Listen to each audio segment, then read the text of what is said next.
Viva San Patricio!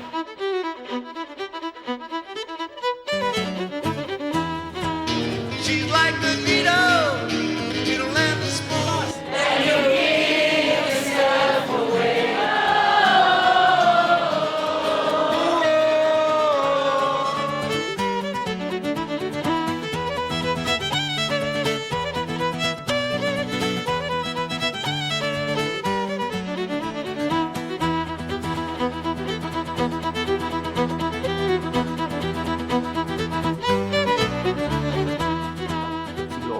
Aproximadamente cuando San Patricio empieza a cristianizar, por tanto, veríamos esa simbiosis entre folclore, tradición y arqueología.